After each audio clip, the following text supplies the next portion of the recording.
What's up mga Lods? This is Master Renz and welcome back to my channel.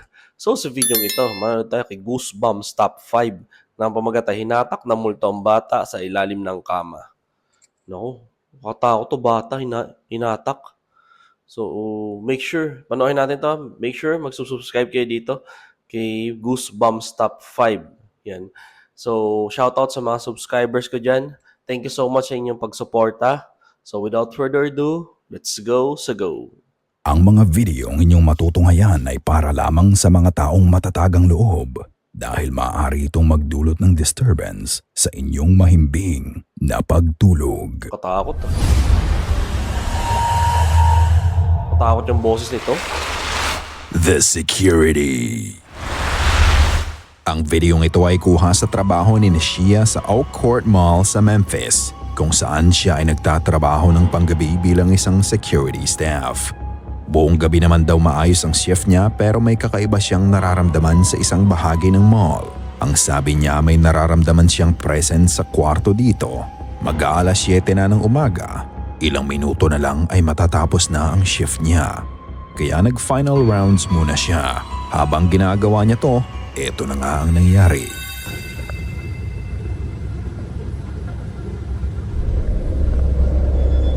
Oh, wow.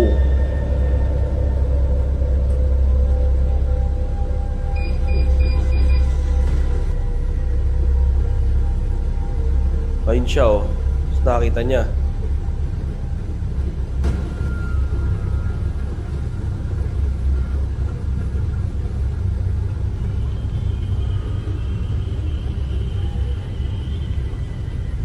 Hala. Hala.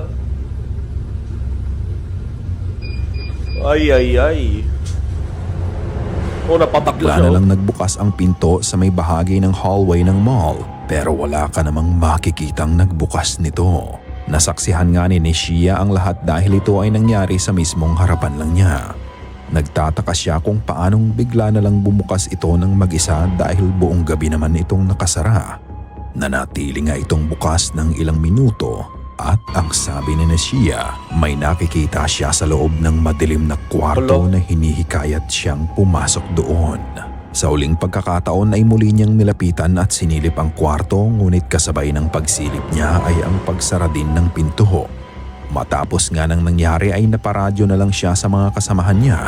Ano sa tingin niyo ang nangyari? Ito ba ang pabaon ng multo sa mall kay Nishia bago siya umuwi ng araw na yon o may paliwanag ang lahat? Ikaw na ang humusga. Katakot yung ganun, no? Kasi pwede pa yung bumukas.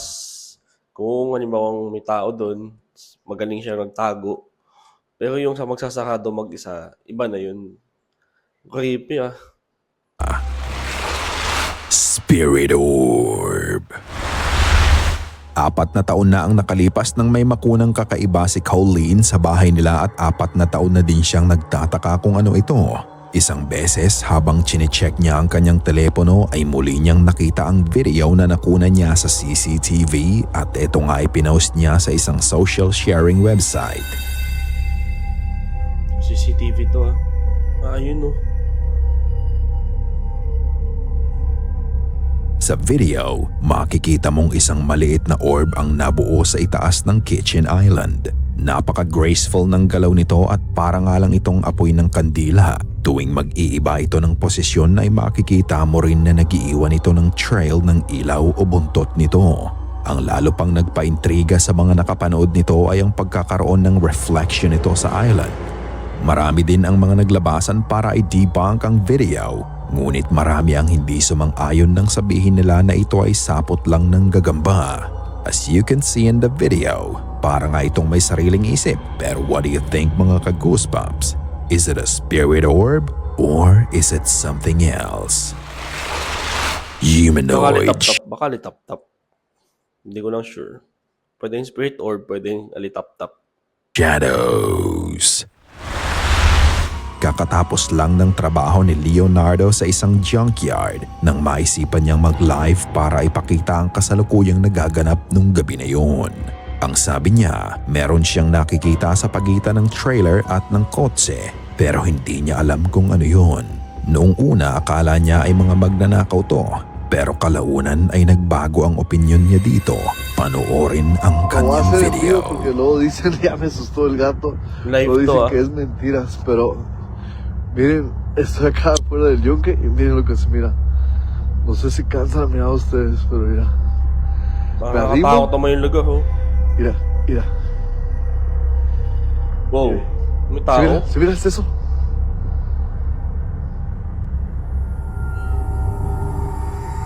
Mira, se mete.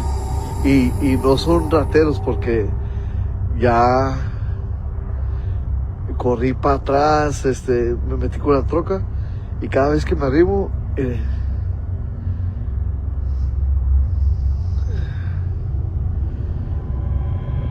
se mira, se mira. ¡Ay! Uy. ¡Ay! Parang papalapit sa kanya. Y hace un ruido bien feo, la verdad.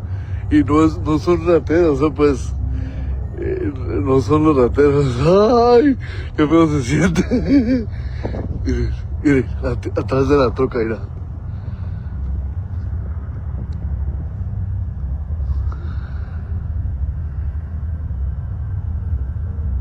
Saan na? No, hombre. Y mira, man. ¡Ay! Con su madre. Me siento. Mire, allá está. Wala ka bang flashlight? Iniilawan Se mo. cambia de figura y luego. Mira. ¡Ay, güey! Ay, ay, no tengo ni el valor de trancar la puerta. Ay, qué feo se siente eso. Tignang mabuti, may mga aninong labas-masok sa pagitan ng kotse at ng trailer. Malinaw mo nga itong makikita, ngunit kapansin-pansin na wala itong distinct na features. Ito ay kulay itim lang na parang alang anino. Ang nakakapagtaka, ang kilos nito ay parang sa tao pero wala itong katawan. Ito nga daw ay ang shadow people, mga human-shaped silhouette na nabubuhay na parang tao. Bukod doon, nagpo-produce din ito ng kakaibang ingay. Ano sa tingin niyo ang nakita ni Leonardo ng gabi na yon? Maaari nga kayang magnanakaw lang ito o totoong shadow people na pinaglalaroan siya? Dapat gumamit ng In the flashlight. mausoleum. Isang araw nagpunta si Liz sa pantheon ng isang simbahan sa Mexico. Habang andun nga siya ay kumuha siya ng mga litrato. Ngunit nang makauwi siya ay meron nga siyang napansin na kakaiba sa isa sa mga to. Hola, este video lo grabé para mostrarles algo que encontré en una foto que tomé en el panteón de la iglesia de Jesucito, que está a un costado del Parque de la Juventud aquí en Tlaxcala. Esta es la primera foto que tomé, que fue la que subí en Ito, Instagram. cementerio. En la segunda no hay nada diferente o raro, pero en la tercera sí alcanzo a percibir el rostro de un hombre Ay, justo nga, oh. detrás del gatito cuando él voltea. Sa salamin. No me quedé con la duda y fui al lugar. Tal vez había tomado la foto de algún retrato, pero no hay nada, lo cual me dio un poquito de miedo. Quiero saber su opinión. ¿Creen Ayun, no. que sí capté un fantasma o solamente estoy viendo visiones? Sa loob ng mausoleo, makikita mo ang isang mukha sa bandang likod ng pusa. Makikita mo ang mukha nito, ang buhok at maiitim na mga mata nito. Matapos noon ay binalikan niya ang simbahan para tignan kung ito ay larawan lang na nasa loob ng mausoleo. Pero nang tignan niya ang loob nito, wala kang makikitang kahit anong litrato. Nga, no? Hindi nga nawala ang pagdududa ng iba dahil maaari nga daw na reflection lang ito sa salamin ng mausoleo. Kaya muli niyang binalikan ang lugar. Para los que comentaron que tal vez podía ser el reflejo de la calle, ito, no lo es. Regresé y vean, o sea, ahí muevo mi manita, sí se ve mi silueta, sí se alcanza a ver ligeramente, pero no se ve mi rostro. O sea, por más que haga zoom, no se alcanza a ver detalles de mi rostro como se ven los detalles de la cara del señor en la foto. Así que no es esta parte alejada. También me di cuenta que falta la Virgen debajo de la cruz. No me había dado cuenta de eso. Makikita mo ang pagkakaiba ng unang larawang nakuna niya kung saan may nakasilip na mukha sa kanya at ang kuha ng reflection niya sa salamin. Ang kuha ng mukha ay malinaw at distinguishable ang parte ng mukha nito. Ngunit sa larawan kung saan ipinakita niya ang reflection niya sa salamin ng mausoleo, makikita mong malabo ang mukha niya. Kung ganon, ano ang nahagip ni Liz sa camera niya nung araw na yon? Yun ba ay ang kaluluwang nananahan sa lugar na yon? O maaari nga kayang ito ay isang reflection lamang? Ikaw na? Hindi, posibleng reflection eh. Inulit niya yung nangyari. Noong una, di ba may lalaki? Ngayon, binalikan niya. Akala niya noong unang lakawan. Walang lakawan dun. Diba? Ito na siya nung, ito eh, no? Ayan na siya, oh. Kumukuha ng video. So, para sa akin, sementeryo kasi yan eh. So, may malaking chance na may makukuhanan kang multo or entity sa lugar na yan. Ang magpasya. Oh, sementeryo, alam ko eh. May puntod to eh.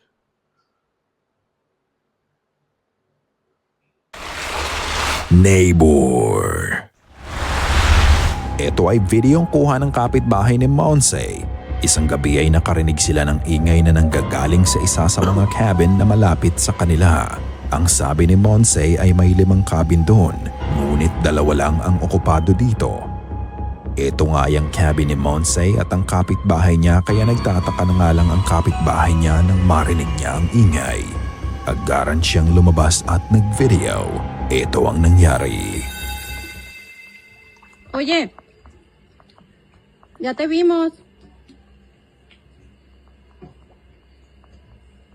¿Eres un cuidador o algo? Hola. Oh, may dumaan.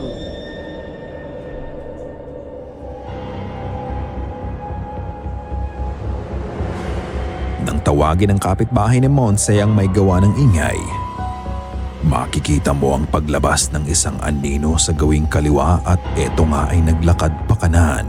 Makikita mo na wala namang taong naglalakad doon para magkaroon ng anino na katulad noon. Matapos nga itong makita ng kapitbahay niya ay napatahimik na lang siya. Ano kaya ang anino na to? Maaari mo din ba itong ikumpara sa shadow people o iba ang pinagmulan nito? Kung wala namang tao, bakit may anino? Pulled under. Ang videong mapapanood ninyo ay kuha mula sa CCTV sa Indonesia. Ang mga bata sa video ay mga anak niya na nanonood lang ng TV. Ang mas nakakatandang kapatid na lalaki ay nasa kama, naglalaro sa cellphone habang ang mas maliit na anak niyang babae ay nakadapa sa sahig habang nanonood. Dito mangyayari ang isang bagay na hindi nila inaasahan na talagang nagbigay ng kilabot sa ina ng bata. Panoorin. CCTV to ah. Oh, ayun oh. Oh. Wala. Wala, kawawa to. Ayah, demi Allah, kayak ada yang nyeret Jena. Demi Wala. Demi Allah, Wala, kawawa yung bata. demi Allah kayak ada yang nyeret Uy, tulungan mo yung kapatid mo. Tulungan mo yung kapatid mo. Ala. Nih. Tulungan mo. Jangan mau kendaraan.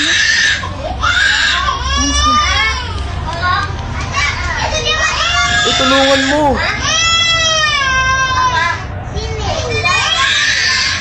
Oh. Ay, Lola.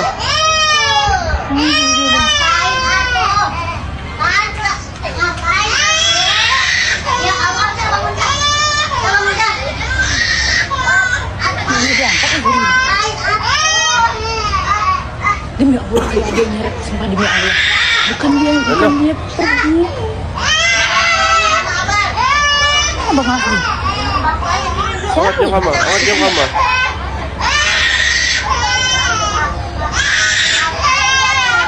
Uy, legit to. Para sa akin. Legit to. Kung ate yun, ang galing naman umarte ng babing yun. Kitang-kitang inihila siya pa ilalim ng kama, oh. Iyak ng iyak, oh, kawawa.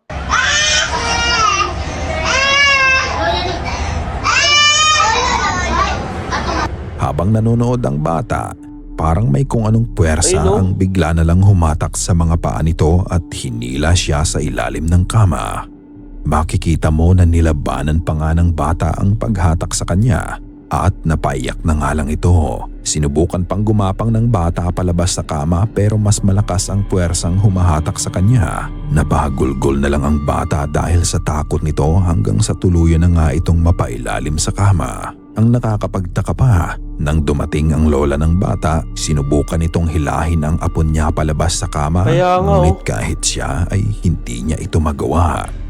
Ibig sabihin, kung ano man ang may kagagawa nito ay may sapat na lakas para labanan ang paghatak ng lola ng bata. Kinakailangan pang ang buhatin ang kama ng kanyang ina para tuluyang makuha ang bata. Makikita mo na halos nakadikit na nga sa pader ang bata bago ito buhatin ng kanyang lola. Ano sa tingin mo ang nangyari? Okay, Ito ba ay ganito gawa ng katakot? masamang elemento na nakatuwaan ang pobreng bata? Sa nangyaring ito, siguradong magkakaroon ng phobia ang bata. Ano sa tingin niyo Tama. mga ka-goosebumps? Ito ba ay totoo o gawa-gawa lamang? Imposibleng gawa-gawa to para sa akin.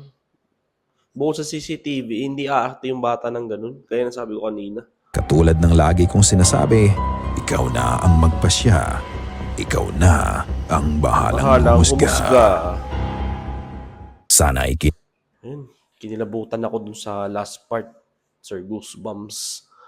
Grabe, kawawa yung bata talaga. Saka mga bata talaga lapitin ng entity sa mga multo. So, ayun, subscribe kayo dito kay Goosebumps Top 5. Yan. So, thank you so much sa inyong pagsama. See you in my next video and mag-iingat po kayo palagi.